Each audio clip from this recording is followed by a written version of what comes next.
ಸ್ನೇಹಿತರೆ, Indian post ಆಫೀಸ್ದ ಈಗಾಗಲೇ application date start ಆಗೈತೆ ನೋಡ್ರಿ. ಮತ್ತು ಕೊನೆಯ ದಿನಾಂಕ ಫೆಬ್ರವರಿ 16. 1ನೇ ತಾರೀಕು ಹಿಡಿದು ಅಪ್ಲಿಕೇಶನ್ ಡೇಟ್ ಸ್ಟಾರ್ಟ್ ಆಗೈತಿ ಮತ್ತು ಕೊನೆಯ ದಿನಾಂಕ ಫೆಬ್ರವರಿ 16. ಮತ್ತು ಇದನ್ನು ಅಪ್ಲಿಕೇಶನ್ ಹೆಂಗೆ ಹಾಕೋದು ಈಗಾಗಲೇ ಒಂದು ವಿಡಿಯೋ ಮಾಡಿ ತಿಳಿಸಿನು. ನೀವು ಇಲ್ಲೇ ಮೊಬೈಲ್ ಮೂಲಕ ಯಾವ ರೀತಿಯಾಗಿ ಇದಕ್ಕೆ ಅರ್ಜಿಯನ್ನು ಸಲ್ಲಿಸುವುದು ಅಂತ ಆ ವಿಡಿಯೋ ಯಾರು ನೋಡಿಲ್ಲ ವಿಡಿಯೋ ನೋಡಿರಿ. ಮತ್ತು ಈ ವಿಡಿಯೋದಾಗ ನೀವೇನಾದರೂ ಈಗ ಅಪ್ಲಿಕೇಶನ್ ಹಾಕಿಂಥ ವಿದ್ಯಾರ್ಥಿಗಳಿಗೆ ನೀವೇನಾದರೂ ಫೈನಲ್ ಮೆರಿಟ್ ಲಿಸ್ಟ್ ಒಳಗೆ ಏನಾದರೂ ಸೆಲೆಕ್ಟ್ ಆದರೆ ಅಂದರೆ ನಿಮ್ಮದು ಡಾಕ್ಯುಮೆಂಟ್ ವೆರಿಫಿಕೇಷನ್ ಇದ್ದಿರ್ತೈತಿ. DV1 DV2 ಈ ರೀತಿಯಾಗಿ ನಿಮ್ಗೆ ಡಾಕ್ಯುಮೆಂಟ್ ವೆರಿಫಿಕೇಷನ್ ಇದ್ದಿರ್ತೈತಿ. ಮತ್ತು ನೀವು ಡಾಕ್ಯುಮೆಂಟ್ ವೆರಿಫಿಕೇಷನ್ಗೆ ಯಾವ ಡಾಕ್ಯುಮೆಂಟ್ಸ್ಗಳನ್ನ ಸಬ್ಮಿಟ್ ಮಾಡಬೇಕು ಇದ್ರ ಬಗ್ಗೆ ಸಂಪೂರ್ಣವಾಗಿ A to Z ಇನ್ಫಾರ್ಮೇಷನ್ ತಿಳಿಸ್ಕೊಡ್ತಾನೆ. ಸೊ ಅದೇ ರೀತಿಯಾಗಿ ಚಾನಲ್ ಫಸ್ಟ್ ಟೈಮ್ ಯಾರು ವಿಸಿಟ್ ಮಾಡತ್ತೀರಿ ಅಂತ ಪ್ರತಿಯೊಂದು ವಿದ್ಯಾರ್ಥಿಗಳು ಚಾನಲ್ ಸಬ್ಸ್ಕ್ರೈಬ್ ಮಾಡ್ಕೊರಿ. ಮತ್ತು ಇನ್ನೊಂದೇನಪ್ಪ ಅಂತಂದ್ರೆ ಲಾಸ್ಟ್ ಡೇಟ್ 16 ಲಾಸ್ಟ್ ಡೇಟ. ಮತ್ತು ನಿಮ್ಗೆ 2 ದಿನ ಟೈಮಿಂಗ್ ಕೊಟ್ಟಿರ್ತಾರೆ. ಕರೆಕ್ಷನ್ ವಿಂಡೋ 2 ದಿನ ಇದ್ದಿರ್ತೈತಿ. ನೀವು ಏನಾದರೂ ಈಗ ಅಪ್ಲಿಕೇಶನ್ ಹಾಕೊಂಡು ಏನಾದರೂ ಮಿಸ್ಟೇಕ್ ಮಾಡಿದ್ರೆ ಅಂದರೆ ನೀವು 2 ದಿನ ಒಳಗಾಗಿ ನೀವು ಏನಾದರೂ ಎಡಿಟ್ ಮಾಡ್ಕೋಬೋದು. ಅದನ್ನು ಏನಾದರೂ ಮಿಸ್ಟೇಕ್ ಆಗೈತೆ ಅಂದರೆ ಎಡಿಟ್ ಮಾಡ್ಬೋದು. ಮತ್ತು ಡಾಕ್ಯುಮೆಂಟ್ ವೆರಿಫಿಕೇಷನ್ದಾಗ ಭಾಳ ಮಂದಿ ರಿಜೆಕ್ಟ್ ಹಾಕಾರ. ಎದಕ್ಕೆ ರಿಸಲ್ಟ್ ಹಾಕಾರ ನೋಡಿರಿ, ಈಗ ಅಪ್ಲಿಕೇಶನ್ ಹಾಕಿರ್ತಾರೆ ಎಲ್ಲ ವಿದ್ಯಾರ್ಥಿಗಳು ಕರೆಕ್ಟ್ ಐತಿ ಅಂತೇಳಿ ಅಪ್ಲಿಕೇಶನ್ ಹಾಕಿರ್ತಾರೆ.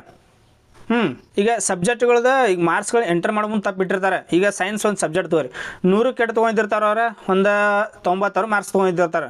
100ಕ್ಕೆ ಒಂದು 90 ಮಾರ್ಕ್ಸ್ ತೊಗೊಂಡಿರ್ತಾರೆ. ಅಲ್ಲಿ ಹಾಕುಮುಂದೆ ಏನು ಮಾಡಿಬಿಟ್ಟಿರ್ತಾರೆ 92 93 ಈ ರೀತಿಯಾಗಿ ಮಾರ್ಕ್ಸ್ ಎಂಟರ್ ಮಾಡಿಬಿಟ್ಟಿರ್ತಾರೆ. ಈಗ ಡಾಕ್ಯುಮೆಂಟ್ಸ್ಗಳು ಈಗ ಫೈನಲ್ ಮೆರಿಟ್ ಲಿಸ್ಟ್ಗಳು ಏನಾದರೂ ಅವ್ರು ಸೆಲೆಕ್ಟ್ ಆಗಿರ್ತವೆ, ಅವ್ರ ಹೆಸರು ಬರ್ತದೆ ತಿಳ್ಕೊರಿ. ಡಾಕ್ಯುಮೆಂಟ್ ವೆರಿಫಿಕೇಷನ್ ಹೋಗಾರ, ಅವ್ರ ಡಾಕ್ಯುಮೆಂಟ್ ಎಲ್ಲ ತೊಗೊಂಡು ಹೋಗಾರ. ವೆರಿಫಿಕೇಷನ್ ಆಗೋ ಮುಂದೆ ಏನಾದರೂ ಮಿಸ್ಟೇಕ್ ಆಗ್ತದ್ರೆ ಈಗ 90 ಮಾರ್ಕ್ಸ್ ತೆಗೆದುಕೊಂಡು ಅವ್ರು 92 ಎಂಟರ್ ಮಾಡಿದ್ರೆ ಡೈರೆಕ್ಟ್ ರಿಸಲ್ಟ್ ಮಾಡಿಬಿಡ್ತಾರೆ. ನಿಮಗೆ ಯಾವುದೇ ರೀತಿ ಎಕ್ಸ್ಕ್ಲೂಸ್ ಕೊಡೋಂಗಿಲ್ಲ, ಡೈರೆಕ್ಟ್ ರಿಸೆಕ್ಟರ್ ಅವರ. ಅದಕ್ಕಾಗಿ ಅಪ್ಲಿಕೇಶನ್ ಹಾಕೋ ಮುಂದೆ ಕರೆಕ್ಟಾಗಿ 1 ಸಲ ಅಲ್ಲದೆ 10 ಸಲ ನೋಡ್ರಿ ಅದನ್ನ ಅಪ್ಲಿಕೇಶನ್ ಕರೆಕ್ಟ್ ಐತಿ ನೋಡ್ಕೊಂಡು ಅಪ್ಲಿಕೇಶನ್ ಹಾಕ್ರಿ. ಮತ್ತು ಏನೇನು ಡಾಕ್ಯುಮೆಂಟ್ಸ್ಗಳನ್ನ ಕೇಳ್ತಾರೋ ಅದು ಒಟ್ಟು ತಿಳಿಸ್ಕೊಡ್ತೀನಿ ನೋಡಿರಿ. ಈಗ ನೋಡಿರಿ ಯಾವ ಡಾಕ್ಯುಮೆಂಟ್ಸ್ಗಳನ್ನ ಬೇಕಂದ್ರೆ 1ನೇದ 10th ಮಾರ್ಕ್ಸ್ ಕಾರ್ಡ್ ಬೇಕು. ನೀವು ಏನು ಮಾಡಿರಿ ಅಂದ್ರೆ ಒಂದು ಬುಕ್ ಪೆನ್ನ ತೊಗೊಂಡ್ಕೊಂದಿರಿ. ಒಂದು ಬುಕ್ ಪೆನ್ನ ತೊಗೊಂಡ್ಕೊಂದಿರಿ. ಯಾಕಂದ್ರೆ ಒಂದು ಟೋಟಲಾಗಿ ಒಂದು 10 ಡಾಕ್ಯುಮೆಂಟ್ಸ್ ಹಾಕವ. ಯಾಕಂದ್ರೆ ಟೋಟಲಾಗಿ 10 ಡಾಕ್ಯುಮೆಂಟ್ಸ್ಗಳನ್ನ ಹಾಕವ, ನಿಮ್ಗೆ ನೆನಪು ಉಳಿಯೋಂಗಿಲ್ಲ. ಅದಕ್ಕಾಗಿ ಒಂದು ಬುಕ್ ಪೆನ್ನ ತೊಗೊಂಡ್ಕೊಂದಿರಿ. ಎಲ್ಲ ಈಗ ಪರ್ಸೆಂಟೇಜ್ ಯಾರ್ದಕ್ಕೆ 95 ಅಬವ್ ಯಾರ್ದು ಇದ್ದಿರ್ತೈತಿ ಅಂಥ ವಿದ್ಯಾರ್ಥಿಗಳು ಎಲ್ಲರೂ ಮೊದಲು ಡಾಕ್ಯುಮೆಂಟ್ಸ್ಗಳನ್ನ ಕರೆಕ್ಟಾಗಿ ರೆಡಿ ಮಾಡ್ಕೋರಿ.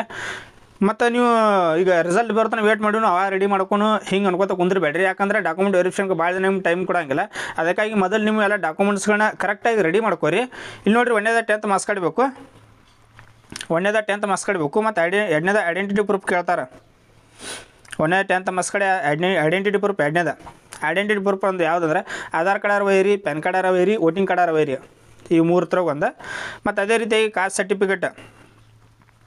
ಸರ್ಟಿಫಿಕೇಟ್ ಬೇಕು. ಈಗ ಡೇಟ್ ನೋಡಿರಿ ಎಕ್ಸ್ಪೈರ್ ಆಗೈತೆ ಇಲ್ಲೋ, ಎಕ್ಸ್ಪೈರ್ ಆಗೈತೆ ಅಂದರೆ ಈಗ ತೆಗಿಸ್ತಾರೆ. ಮತ್ತು ಅದೇ ರೀತಿಯಾಗಿ PWD ಸರ್ಟಿಫಿಕೇಟ್ ಬೇಕು. ಇದು ಓನ್ಲಿ PWD ವರ್ಗದ ಅಭ್ಯರ್ಥಿಗಳಿಗೆ ಮಾತ್ರ PWD ಸರ್ಟಿಫಿಕೇಟ್ ಕೇಳ್ತಾರೆ. ಅದೇ ರೀತಿಯಾಗಿ ಮಾತು ಯಾವುದಂದ್ರೆ date of birth proof, DOB proof. ಅಂದರೆ ನಿಮ್ದು Aadhaar card 10th marks card voting card PAN card driving licence ಇದ್ರೊಳಗೆ ಯಾವುದಾದ್ರೂ ಒಂದು ಕೊಟ್ಟರೆ ನಡೀತೈತಿ DOB ಪ್ರೂಫ್. ಮತ್ತು ಅದೇ ರೀತಿಯಾಗಿ EWS ಸರ್ಟಿಫಿಕೇಟ್, ಎಕನಾಮಿಕಲಿ ವೀಕ್ನೆಸ್ ಸ್ಟೂಡೆಂಟ್ಸ್ಗಳಿಗೆ ಮಾತ್ರ ಇದೆ EWS ಸರ್ಟಿಫಿಕೇಟ್. ಮತ್ತು ಅದೇ ರೀತಿಯಾಗಿ ಟ್ರಾನ್ಸ್ಜೆಂಡರ್ ಸರ್ಟಿಫಿಕೇಟ್ ಅಂಥವ್ರಿಗೆ ಮಾತ್ರ ಇದು. ಮತ್ತು ಮೆಡಿಕಲ್ ಸರ್ಟಿಫಿಕೇಟ್ ಇದು ಎಲ್ಲರಿಗೂ ಕನ್ಫ್ಯೂಸ್ ಆಗಿಬಿಟ್ಟೈತೆ ನೋಡಿರಿ. ಮೆಡಿಕಲ್ ಸರ್ಟಿಫಿಕೇಟ್ ಎಲ್ಲಿ ತೆಗೆಸೋದು ಭಾಳ ಈಸಿ. ಇದು ಕೇವಲ ಇದು ಯಾವುದಂದ್ರೆ ಪ್ರೈವೇಟ್ ಹಾಸ್ಪಿಟಲ್ ಅಥವಾ ಗೌರ್ಮೆಂಟ್ ಹಾಸ್ಪಿಟಲ್ದಾಗ ನಿಮಗೆ ಯಾವುದಂದ್ರೆ ಮೆಡಿಕಲ್ ಸರ್ಟಿಫಿಕೇಟ್ ತೆಗೆದು ಕೊಡ್ತಾರೆ.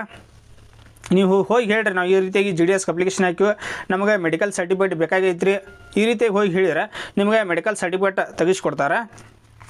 ಅದೇ ರೀತಿಯಾಗಿ ಕಂಪ್ಯೂಟರ್ ಸರ್ಟಿಫಿಕೇಟ್ ಇದು ಕಡ್ಡಾಯವಾಗಿ ಈಗ ಅಪ್ಲಿಕೇಶನ್ ಹಾಕೊಂಬಂದು ಏನು ಇದು ಕಂಪ್ಯೂಟರ್ ಸರ್ಟಿಫಿಕೇಟ್ ಬೇಕು ಕೇಳಂಗಿಲ್ಲ. ಅವರು ಅಪ್ಲಿಕೇಶನ್ ಹಾಕೊಂಬಂದು ಕೇಳಂಗಿಲ್ಲ.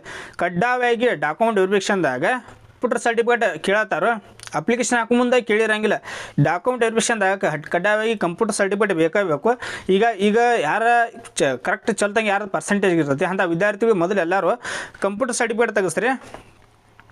ಇದೇನ ಮೆಡಿಕಲ್ ಸರ್ಟಿಫಿಕೇಟ್ ಅದು ಒಂದೊಂದು ತೆಗೆದು ಕೊಡ್ತಾರೆ. ಇದೇನೈತಿ ನೋಡಿರಿ ಕಂಪ್ಯೂಟರ್ ಸರ್ಟಿಫಿಕೇಟ್ಗೆ ಇದು ಕಡ್ಡಾಯವಾಗಿ ಬೇಕಾಗಿದೆ.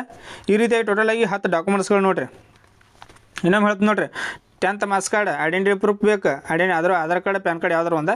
ಮತ್ತು ಕಾಸ್ಟ್ ಸರ್ಟಿಫಿಕೇಟ್ PWD ವರ್ಗದ ಅಭ್ಯರ್ಥಿಗಳಿದ್ರಂದ್ರೆ ಅಂಥವ್ರು PWD certificate, date of birth proof, ಮತ್ತು EWS ಸರ್ಟಿಫಿಕೇಟ್, ಟ್ರಾನ್ಸ್ಜೆಂಡರ್ ಇದ್ರಂದ್ರೆ ಅವ್ರ ಸರ್ಟಿಫಿಕೇಟ್, ಮತ್ತು ಮೆಡಿಕಲ್ ಸರ್ಟಿಫಿಕೇಟ್, ಕಂಪ್ಯೂಟರ್ ಸರ್ಟಿಫಿಕೇಟ್.